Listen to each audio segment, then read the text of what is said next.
On Christmas Eve, 1992, Marvallous Keene and the Downtown Posse shook the small town of Dayton, Ohio with a multi-day killing spree that no one saw coming, turning the town's joys and festivities into a real nightmare before Christmas. Welcome to the Christmas special of The Last Supper.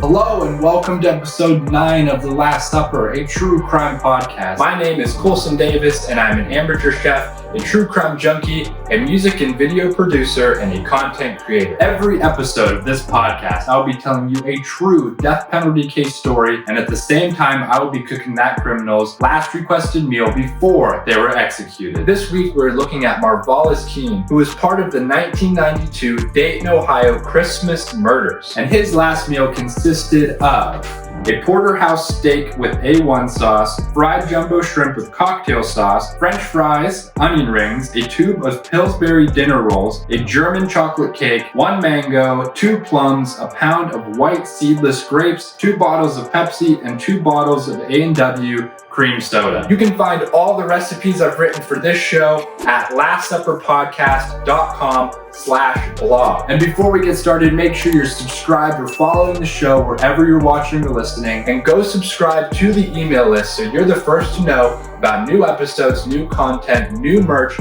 all for free. And I also want to shout out the Country Butcher. I was unable to get a steak from them this week because they were closed yesterday when I went shopping, but we will be using their lemon pepper and Cajun seasonings that I got from there. They're a great local butchery. Go check them out, link in the description. Now let's dive into the case of Marvallous Keene.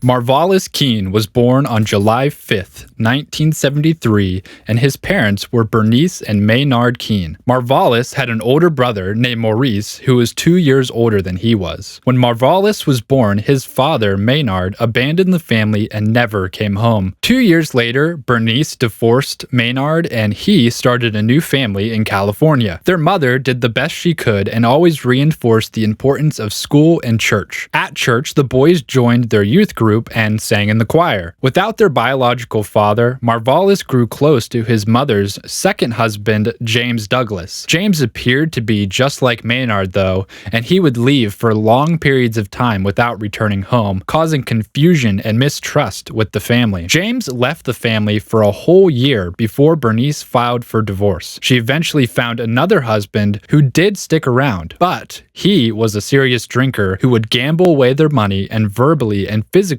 abuse the family. This marriage quickly crumbled, leaving the boys without a father for the third time. Through it all, Marvallous and his brother Maurice grew very close. Without any reliability or trust from a father figure, they learned to rely on each other for support. Marvallous thought of his brother as the typical cool older brother. He was outgoing and social, but Marvallous was always timid and shy, only ever trusting his mother, grandmother, and Maurice with anything. Bernice married again for the last time to a man named Marvin Parker, who the boys seemed to like. The boys at this point were attending Meadowdale High School, where Marvallous made good grades and was never in any trouble. Also at this time, the two started to reconnect with their biological father, Maynard, who would make phone calls and occasionally come visit. Maurice had an easier time connecting with their father, but it was much harder for Marvallous since he's never met his father before. Things were really starting to look up for the family, but Maurice started down a slippery slope after he started hanging around with the wrong crowd. On March 13th, 1991, Maurice and his buddy decided to commit an armed burglary. They attempted to rob a well-known drug house, but a 27-year-old woman killed Maurice at only 19 years old. This absolutely devastated Marvallous. After this, he flunked out of school in his final year and decided he wanted to move to California to live with Maynard, his father. His mother agreed, and Marvallous left in August August of 1991 and moved in with his father, who had 3 more kids and a wife, and they lived in a mostly white suburb in Orange County. Things were good at first. He graduated high school and got a full-time job. However, his grandmother passed away, which crushed him once more.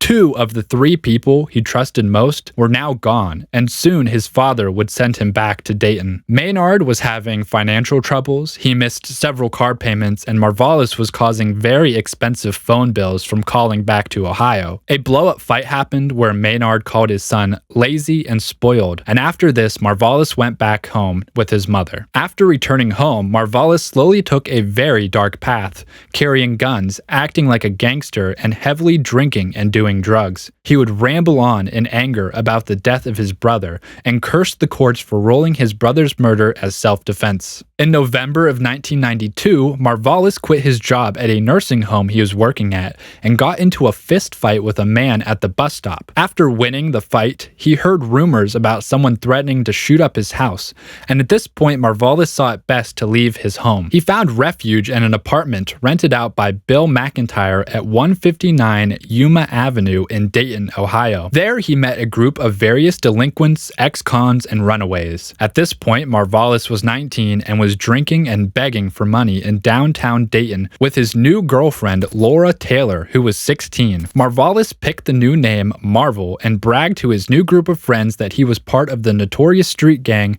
the Crips, in California, and he was hiding out because he shot a rival gang member. The group believed his stories, and he named his new gang the Downtown Posse. However, we know that this is not part of Marvallous' story at all. He grew up with a pretty average life, with some definite misfortunes, yes, but nothing compared to the horrific upbringings of some of his new friends. He was simply a young adult who was rebelling for his circumstances and rage about his brother's death. Marvallous and Laura found enough money to pay for a few nights in a cheap motel where they continued to drink and do drugs. But after a few days, the couple fled back to the apartment on Yuma Avenue, where they met up with the rest of the crew. Now, let's meet the other lovely members of the Downtown Posse. Heather Matthews, who was 20 years old, was just released from prison in October and was friends with Laura. They reconnected in Courthouse Square in downtown Dayton, where they would panhandle and do sex work for money. She would then come to the apartment with her ex-boyfriend Jeffrey Wright,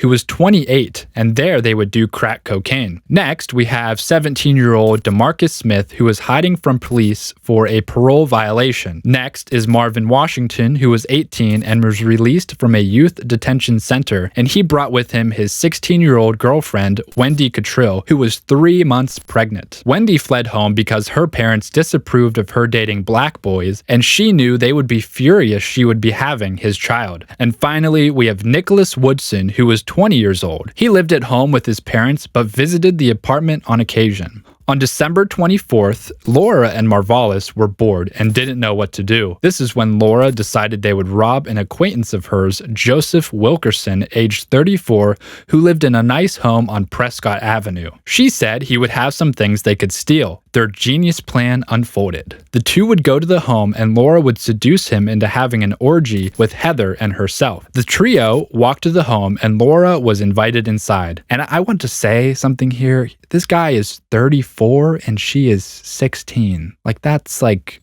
what the hell, dude? So, after having a couple of drinks, she took Wilkerson into the bedroom alone. After a few moments, Marvallous and Heather entered the room and all 4 of them started to pull down their pants. Marvallous then swiftly pulled a gun on the man and ordered Laura and Heather to tie his hands to the bedposts. Marvallous stayed with the man while Laura and Heather robbed the home, taking a microwave, a TV, a cordless phone, a curling iron, and a blow dryer, and a .32 caliber Derringer pistol from the garage. They gave Marvallous the Derringer, and the two then loaded the items into Wilkerson's red Buick. Marvallous then covered Wilkerson in a blanket and shot him in the chest. Wilkerson was shaking under the blankets, and the girls ran in. Marvallous told Laura to finish him off. She pulled the trigger and it jammed, but Marvallous had his personal gun, a .25 caliber automatic. She shot Wilkerson in the head once and killed him. Marvallous and the girls then left in the Buick. Marvallous warned his accomplices not to tell Wendy Cottrell or Marvin Washington about what they did. So I think after this, the trio took the stolen items and the stolen Buick back to the Yuma apartment, and Wendy and Marvin saw them unloading the stolen items. Later that evening, the Downtown Posse decided they were still thirsty for blood. They left in Wilkerson's Buick and went out looking for another victim. Wandering the streets was 18-year-old Danita Gullette, who was calling someone on a payphone. Danita Gullette was a single mother of a 2-year-old child. She was born and raised in Dayton and was the youngest child of her parents, Peter and Helen Gullette. She attended and graduated from John H. Patterson High School in Dayton and was majoring in drafting. At the time of her passing, she was working at Rally's restaurant to support her and her child. This night, she was at a Christmas get-together with her family and her child at her mother's house down the road. She left to get some air and go make a phone call, and that's when Marvallous held Danita at gunpoint while the group mugged her, taking all of her belongings as well as her shoes and jacket. Even though Danita was cooperative, Marvallous shot Danita and left her to bleed out in the streets. When they returned to the apartment, Laura was wearing Danita's jacket and DeMarcus was carrying Danita's shoes. Besides the jacket and shoes, the crew made out with 50 cents they stole from her purse. After this, Heather and DeMarcus started cuddling up on the couch. This is when Jeffrey Wright, Heather's ex-boyfriend, walked into the apartment. He was not happy to see his ex-girlfriend cuddling up with another man. Jeffrey argued and started pushing Heather around until DeMarcus started shooting at Jeffrey. He fled the apartment and ran into a field where DeMarcus followed him and kept shooting. After emptying the gun, DeMarcus walked away and Jeffrey ran to the neighbor's house and was rushed to the hospital where he would end up surviving. Marvallous, Heather, Laura, and DeMarcus then left in Wilkerson's Buick. Marvallous drove the group back to Wilkerson's house where they planned to steal his other car, a Pontiac Grand Am. They all drove back to the Yuma apartment again and slept until the evening of Christmas Day. That evening, Laura decided she wanted to kill her ex-boyfriend, Richard Maddox, who was 19 at the time. The group agreed and Laura called Richard and told him she wanted to see him and wanted to get an apartment room together so they could be alone. Laura met him at his family home, and after they pulled away, the rest of the posse, who were driving the stolen Pontiac, started following behind Richard and Laura. Richard suspected that the car was following and stopped at a pull-off for a second. The Pontiac stopped too, and Richard slammed the gas and took off. At this moment, Laura took out the .32 Derringer handgun and shot Richard in the head. Laura then jumped out of the car before it crashed into a tree. She jumped in the Pontiac and they took off. Dayton police were busy at work. They had already discovered Danita Gullette's body at the payphone and were working on the investigation. Then they were called to the scene of the crash by neighbors who heard the commotion. Here they found Richard's body behind the wheel with the gunshot wound to his temple. On December 26, in the early morning, Heather drove the Pontiac to a BP service station where Marvallous and DeMarcus saw an easy target, Kathy Henderson alone, filling up her tires with air. Heather parked the car next to the woman and Marvallous and DeMarcus got out and held the driver of the car at gunpoint. Kathy ended up running away before the crew could shoot her, but the two stole her black Dodge Shadow and Heather followed in the Pontiac. After driving for a while, the crew stopped and the men said they wanted to rob a store, and Laura said she knew the perfect place.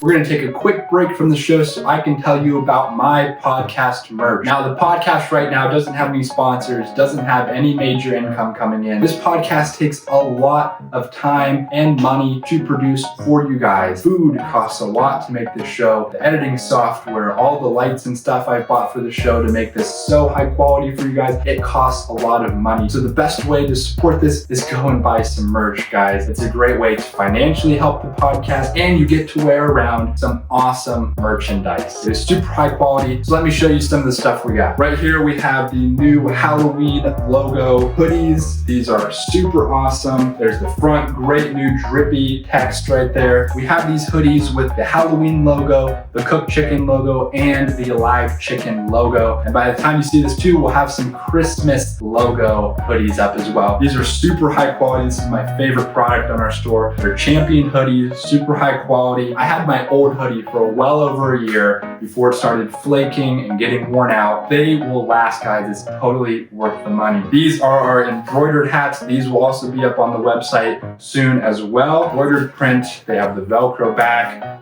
Fits super well. There we go. And also on the website, we have a different design, but they're printed hats. They're super high quality as well. Don't worry about that. The print does not wear, and those hats come in red, white, and black. So a little more different colorways for your style. This is our podcast towel. These are really soft, really absorbent. So if you need to do dishes, this is a great thing to get there. And of course, the iconic Last Supper apron that I wear in every episode. I've had this from day one. This is great stuff, guys. And also I have on the new design Last Supper long sleeve. This is such a great shirt, guys. It is so soft, it fits well, it's nice and snug in the arms, great print. It is amazing, guys. So you guys can find all this stuff and all the other merch at lastsupperpodcast.com/merch. Now let's get back to the show. The crew abandoned the Dodge Shadow and drove to the short-stop mini-mart in the Pontiac. The plan was for Laura to enter the locally owned store and scope it out. If she didn't return to the car within a few minutes, that would be Marvallous and DeMarcus's cue that the coast is clear to come in and rob the store. So Laura entered the store and encountered 3 people. First was the shop owner, Sarah Abram. Sarah was a single mother of 4 children, and she immigrated to the United States with her youngest daughter, who was 11 years old. The oldest children stayed in Ethiopia. Her family opened the store and worked endless hours to make any kind of profit. Laura also spotted another employee, Jones Pettis, who was the shop helper, and another customer, Jimmy Thompson. To kill a few minutes, Laura grabbed a few items from the shelves and took them to the counter to pay. The items totaled 50 cents, which she could have used the 50 cents she stole from Danita Gullette, but apparently she didn't have enough money. Jimmy Thompson gave her the remaining nickel she needed to make the purchase. At that point, Marvallous and DeMarcus burst into the store, guns drawn. Marvallous first targeted Sarah Abram and demanded for her to empty the cash register, and she complied, handing over $40. Regardless of her compliance, Marvallous shot Sarah in the face and head, severely injuring her. DeMarcus shot at the men, hitting Jones Pettis in the stomach and missing Jimmy Thompson. Jimmy pretended he was shot and slumped over the counter, so he wasn't actually killed. Jones Pettis and Sarah Abram were rushed to the hospital. Jones survived through medical attention, and Sarah did good for a few days, but did end up passing 4 days later on December 31st. The Downtown Posse continued taking victims left and right in the town of Dayton, and the police were struggling to connect the dots. Finally, when they examined the bullets at the crime scenes, they realized that the same weapons were responsible for all of the shootings. The posse fled the store in the Pontiac and returned to the abandoned Dodge Shadow. There, they took the plates off the Pontiac and put them on the Dodge. They then picked up Nicholas Woodson and drove back to the Yuma apartment. At this point, Marvallous, Heather, DeMarcus, and Laura had started to get paranoid. Worry started to set in, fear that one of their own might snitch and turn them into the police. They had taken what they believed to be 6 lives. It was actually 4, though, since Jones Pettis survived and Jimmy played dead. The group decided it was time to have a discussion about the killings. They agreed to eliminate the only people who knew about the crimes, Wendy Cottrell and Marvin Washington. The group never told the full extent of the brutality, but nonetheless, Wendy and Marvin knew and had no blood on their hands. They could go tell the police any day with no repercussions. According to the testimony of Heather in her trial, she and Laura discussed jumping Wendy after believing that she might tell on the group. But Heather also stated, according to her testimony, that there was no discussion of shooting Wendy. DeMarcus's intentions were more out of selfishness. He thought of getting rid of Marvin as well as Wendy for having known about his involvement in the shooting of Jeffrey Wright. DeMarcus had little to no real harm or murder on his hand. Except for Jeff Wright, DeMarcus and Heather were the only ones to not kill anyone. In a conversation with Laura, Heather, and Nicholas, DeMarcus said to them that, quote, he was going to unload a clip in Marvin Washington's ass. According to Marvallous's confession, DeMarcus, quote, thought that Wendy and Marvin were going to snitch about DeMarcus shooting Jeff Wright. Marvallous was just happy to provide his helping hands. The 4 were in agreement. Get rid of Wendy and Marvin. The group drove to the Yuma apartment and picked up Marvin and Wendy in the car and enjoyed some beers and wine. Nicholas Woodson could tell the group was being weird and knew what was going on, but didn't want to be involved with murder, so the group dropped Nicholas off at his parents' home. Then the group drove and turned onto Richley Drive, and up the road was an old gravel yard. Driving directly to a gravel pile, Marvallous stopped the car to go to the bathroom, but DeMarcus pulled his gun and ordered Marvin out of the car, and Marvallous dragged dragged Wendy out of the car as well. The couple pled with the group saying, quote, "We didn't go to the police. We didn't snitch." The killers shoved and dragged Wendy and Marvin behind the gravel pile, pushing them down to their knees, while they continued to plead for their lives. However, Marvin shot and murdered Wendy and subsequently her 3-month unborn child, while Marvin was shot by DeMarcus. The two were murdered execution style and left for dead. Dayton police were made aware of the stolen Dodge Shadow by none other than Nicholas Woodson. Wendy and Marvin barely knew anything about the murders, but Nicholas was the one who actually saw Wilkerson's dead body. He thought if the gang could murder Marvin and Wendy,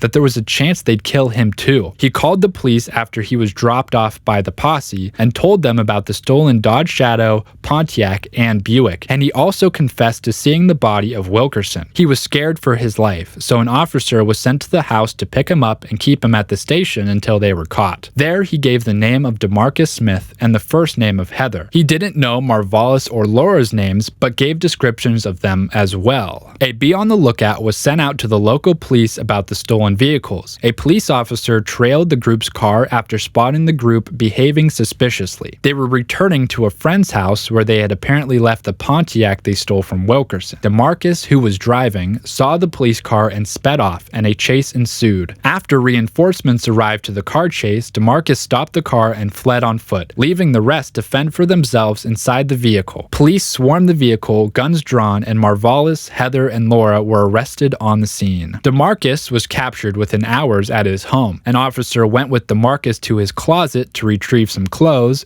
and there he found Danita Gullette's stolen shoes. After police were given the description of the other stolen car, the Pontiac, they searched the info and found it belonged to Wilkerson. They went to his home and found his body in the bed that was deceased for several days. The group was brought in and questioned separately. Marvallous was asked about the murder of Wilkerson, Gullette, and Abram, and he confessed to killing them. He did not mention killing Wendy or Marvin though, since he wasn't asked about them, because their bodies weren't discovered at that time. All of the posse gave up information except for Laura, who was the youngest, shockingly. She refused to talk and requested a lawyer. Heather was the only member of the posse to not fire a gun or kill anyone. She quickly gave up the most information about the crimes, and she was the one who let detectives know about the murders of Wendy and Marvin. The two adult offenders, Heather Matthews and Marvallous Keene, were both arraigned in the Dayton Municipal Court to be held on a cash bond of $5 million and faced charges of aggravated murder and robbery. Prosecutor Matthias Heck Jr. expressed his intentions to seek the death penalty for both Marvallous and Heather under Ohio state law. The two other offenders, DeMarcus and Laura, were both juveniles at the time of their crimes. They would be tried by the same judge, but DeMarcus and Laura were held without bond and charged in the Montgomery County Juvenile Court. Heck sought to try both DeMarcus and Laura as adults,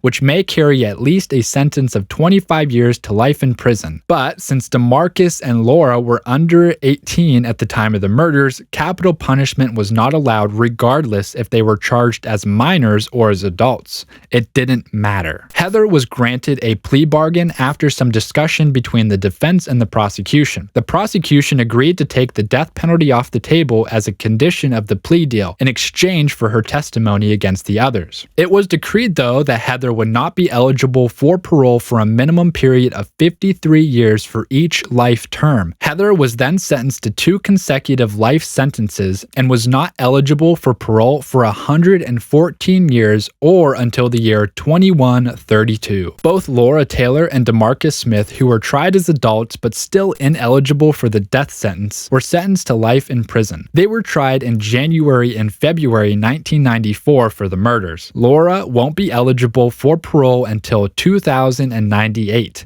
and DeMarcus won't be eligible for parole until 2123. After the end of the trial, Laura Taylor appealed against her murder convictions and life term, and on November 17, 1995, the Ohio 2nd District Court of Appeals rejected her appeal, which was her final attempt of freedom. Heather was very distraught over the sentences, and she stated to the courts that she never had the chance to marry DeMarcus. She was just happy the legal process was almost over. She then reportedly described prison life as no life at all, and that she found nothing in her will to live, as she was wishing to kill herself. Both DeMarcus Smith and Heather Matthews did not appeal with respect to their cases and remain in prison serving their life sentences. And lastly was Marvallous Keene. Marvallous, prior to his arrest and trial, did not have a criminal record. He was charged with murdering 5 of the 6 victims in the Christmas killings, 4 of whom he was the triggerman. He was not charged with any crimes related to Richard Maddox, who was Laura's ex-boyfriend that she killed in the car. Marvallous waived his rights to a jury trial and instead stood trial against a 3-judge panel. Each charge also carried numerous death specifications or aggravators, including course of conduct, escaping detection, aggravated robbery and burglary, kidnapping, and witness murder for murdering Wendy and Marvin. Each of the aggravating circumstances for each charge were also separate charges on their own as well, and all of this totaled 20 different charges. Each charge had a firearm specification as well. Marvallous was basically in deep shit. The judges deliberated and found Marvallous guilty of all 20 counts. A sentencing trial was then conducted between October 25th and October 27th of 1993. On October 28th, the 3 judges opted to impose the death penalty for each count of murder. Marvallous pleaded for leniency before the court was adjourned. He revealed to the court his brother had died in a shooting a year before his killing spree. He had majorly troubled an emotional mental state. He wasn't thinking clearly, and he and his father had just had a falling out, and they weren't speaking. But the court decided to stick with their decision, as well as choosing to adjourn the sentencing to a later date. Marvallous was sentenced to 5 death sentences during a formal hearing on December 10th, 1993. He was also sentenced to serve 2 consecutive life terms for the lesser charges against him, and the time he is to serve is ranging between 121 and 293 years. Montgomery County Assistant Prosecutor Angela Fierdman described the death sentence of Marvallous as, quote, a just sentence, and it symbolized the judiciary's commitment to protect society. God, that was a hard thing to say for some reason. On December 15th, 1993, 5 days after he was sentenced to death under the Ohio Department of Rehabilitation and Corrections, Marvallous was officially transferred to death row. Marvallous spent more than a decade appealing against his death sentence. On January 1st, 1998, he filed an appeal to the Ohio Supreme Court. He filed a motion in the trial court to dismiss the death specifications from the indictment for discriminatory enforcement. He claimed that the Montgomery County prosecuting attorney discriminates against black defendants in exercising his discretion to seek the death penalty. On May 13, 1998, this appeal was dismissed. Marvallous appealed again, and this appeal stated he had earlier argued that the prosecution's decision to pursue the death penalty against him was racially motivated since he was African American, while his other adult co-defendant, Heather Matthews, was white and did not face the death sentence after reaching a plea bargain. He cited under similar circumstances a precedent case where a series of murders were committed. These murders were under a file called the Dayton Murders. The case did not end with the 3 accused on death row. Quote, the state contends that the evidence against these defendants was significantly weaker than the evidence against Marvallous. 2 of the defendants received plea bargains and testified against the 3rd. In spite of this, the 3rd defendant was acquitted of 1 of the 2 murders. Another factor Marvallous brought up against racial discrimination was a case study showing that there was a 9% population of African Americans in Ohio, yet 49% of the death row population in Ohio were of African American descent. Quote, the Court of Appeals noted this statistic creates no inference of discrimination by itself. Another quote from the court debunking Marvallous's claim is, quote, the general rule is that in cases involving discretionary judgments, essential to the criminal justice process, statistical evidence of racial disparity is insufficient to infer that prosecutor in a particular case acted with a discriminatory purpose. Again, trying to support his theory, his co-defendant Heather only got life in prison and was allowed to reach a plea deal, whereas he was not offered any pleas. However, the Sixth Circuit Court of Appeals found that Marvallous' arguments did not hold much weight in his favor. He was sentenced to death because he personally shot and killed 4 of the 6 victims, with the firm intent to brutally hurt each of the victims. Marvallous' direct involvement led to all of the murders except one, when Laura shot Richard. Hence, the decision to seek the death penalty solely against Marvallous was not proven to be racially motivated. He also submitted that his due process rights were violated by surviving witness Kathy Henderson pre-trial identification of him as the shooter, which was found to be utterly suggestive. He said that she described Marvallous as having a box haircut, and when they did the lineup, he was the only person with a box haircut. He argued that this made it suggestive to Henderson that he was in fact the shooter. They did end up rejecting this argument also, and on April 25th, 2008, the Sixth Circuit Court of Appeals rejected Marvallous' appeal. On April 9th, 2009, almost 17 years after the murders, prosecutors of the state finally filed applications to the Ohio Supreme Court to schedule the execution date of Marvallous Keene, who had exhausted all his avenues of appeal at this point in time. On May 6, 2009, almost unanimously, the court sided with the death penalty, a majority decision of 6-1. The Ohio Supreme Court approved and signed a death warrant for Marvallous. The court ordered that his death sentence should be carried out on July 21, 2009. Marvallous did not request for clemency, but a clemency hearing was conducted without him. A 7-member panel of the Ohio Parole Board heard the case and decided whether to recommend clemency. Rhonda Gullette, Danita Gullette's surviving sister, represented 15 family members of Marvallous' victims as a whole. She was the first and only speaker for the families in the hearing. She spoke of her family's irreparable loss and the devastating impact her sister's death has had on her, her family, and the community. Rhonda told the board that she wrote a letter to Marvallous asking him why he killed her sister. He never wrote back, so as to not prolong the pain of his victims' families during the hearing. Marvallous directed his lawyers to not submit any evidence in mitigation. The Board of Paroles unanimously rejected the clemency 7-0. The board found that Marvallous did not warrant mercy, for he had murdered the victims in, quote, a cold and calculated manner. The Ohio governor, Ted Strickland, similarly concurred with the board's findings and declined to grant clemency to Marvallous a week before he was to be executed. After the loss of his clemency plea during the final days on death row, Marvallous did not file any last-minute appeals. On the eve of his execution, he was transferred to the death house at Lucasville from the Ohio State Penitentiary, where he would be under 24-hour death watch surveillance before his execution took place. Marvallous, age 36, arrived at Lucasville at 9:43 a.m. Monday, and staff members gave him a medical evaluation. Quote, he's generally been calm, said spokesman Julie Walburn. The nurses had to check his veins to be sure they could accept the intravenous lines containing the lethal drug cocktail. Marvallous did not request to meet his family members, and none of them were known to be attending his execution, and officials expected 9 people from the victims' families to witness, though. On his final day, Marvallous ate his last meal consisting of a Porterhouse steak with steak sauce, a pound of fried jumbo shrimp with cocktail sauce, French fries, onion rings, dinner rolls, 2 plums, a mango, a pound of white seedless grapes, German chocolate cake, 2 Pepsis, and 2 A&W Cream Sodas. On Tuesday, July 21st, 2009, Marvallous Keene entered the death chamber. Wendy's mother, Donna Cottrill, stood to acknowledge it, but Marvallous didn't acknowledge her or look directly at anyone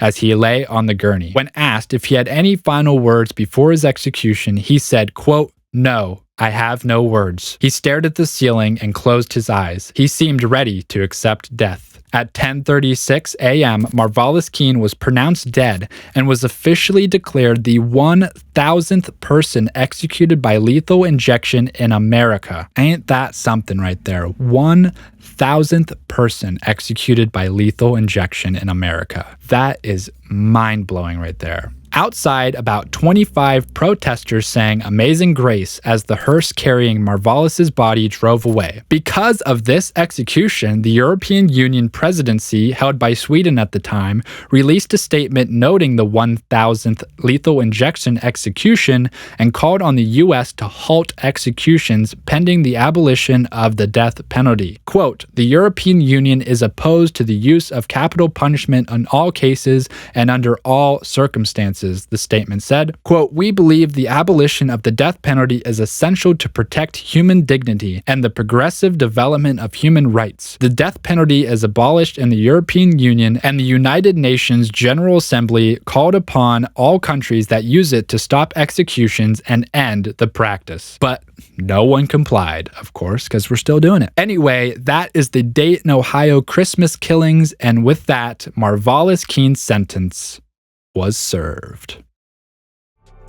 All right, and that concludes the case of Marvallous Keene. What a crazy story. It's crazy how he went from this pretty middle of the road kind of life to just being this like gangster kid. It was very weird to see that. And I'm sure it sucked having all his father figures in his life abandon him, which, I mean, that has to do with this a whole bunch, I think. I think if his real father didn't kick him out of the house and actually taught him some things, let him provide for the car and pay some money to the house, like, I think this could have been a much better story, you know? Yeah, I'm hungry, so we're gonna dive into this meal. Real quick before we start, this episode was pretty rushed to put together, but I think it turned out so good. I didn't have time to really get homemade rolls done, but there is a bunch of different homemade rolls recipes on the website, and you can go check it out there. So let's just dive right in, shall we? This is the biggest meal I think we've ever did. Look at all this food. This looks absolutely crazy. Try the steak. Oh my goodness. That is like medium rare right there. Medium rare. That looks delicious. Get some of that A1 sauce on there.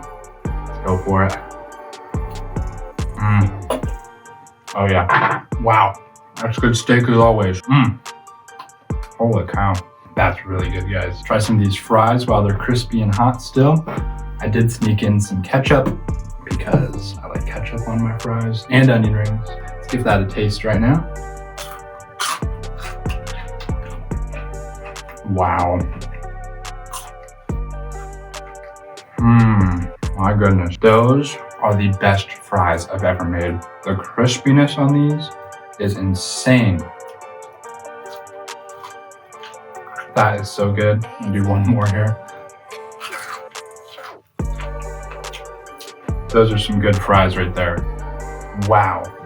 You gotta try this recipe. It works so well, so well. And I explain how to do it over on the website where you can get the recipes. Wow, this is amazing. Let's dive into these onion rings. Look at those. You can hear that crunch on them still. Wow, give these a taste.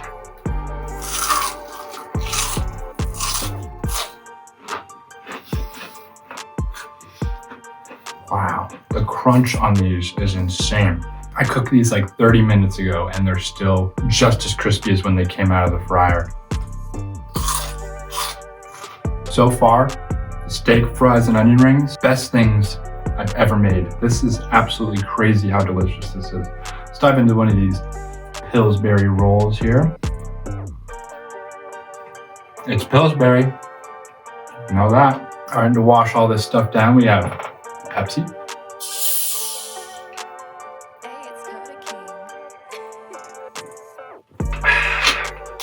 Not really a Pepsi guy. I like Coke.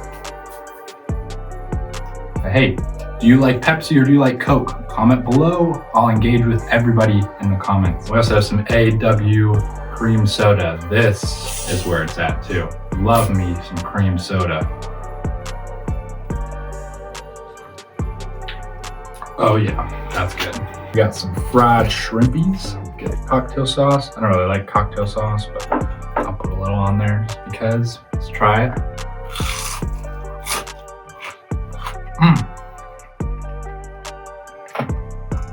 Those are delicious. These are also still crispy from over a half an hour ago. Just from this is the best food I've ever made, ever. This is insane. Wow. All right, let's keep moving on. Let's go try some fruit. After all this fried food, grapes, delicious as always. They're grapes, it's fruit. Nothing really to say about it. And to be honest, I don't think I've ever really tried mango, so let's give it a taste here. Not bad, all right. And let's try these. These are not plums, these are some other kind of thing. It's like a plum though. It's the only thing I can find at my store. Let's give it a taste. That's the fruit. Nothing much to say about that. The cake. Now, I don't like German chocolate cake, but I have high hopes because the cake itself was pretty good. So let's give this a bite here. I mean, not bad. For me personally, I don't like this that much, but pretty good. The cake is super moist. It's got a nice balance of everything. We're gonna swig all this down one more time. Big old gulp of the cream soda, because that's my favorite. Wow, guys, this was the best meal I've ever made. It's the biggest meal we've ever made. Everything is so crispy and fresh and delicious. It's blowing my mind how good all this is. I've never made onion rings like this before. So good. Fries, and all the fries we've made in this podcast, these are the best ones. We have been perfecting it, getting it down to a science and an art. So good, these fries. And the steak is always delicious. Everything in here is just so crispy and delicious. So good, guys. And you can cook this recipe, and I hope you do, because this is so delicious. Find out how I make all this delicious food over at lastsupperpodcast.com/blog. All right, and that concludes this episode of The Last Supper, a true crime podcast. Thank you for joining us. Wherever you're watching or listening, please make sure you follow it and subscribe to the show. Also, give a 5-star review. That really helps. Let's get the show up the chart. And also, spread the words. Tell your friends, tell your family. And until then, make sure you enjoy every meal, because you never know when it'll be your last.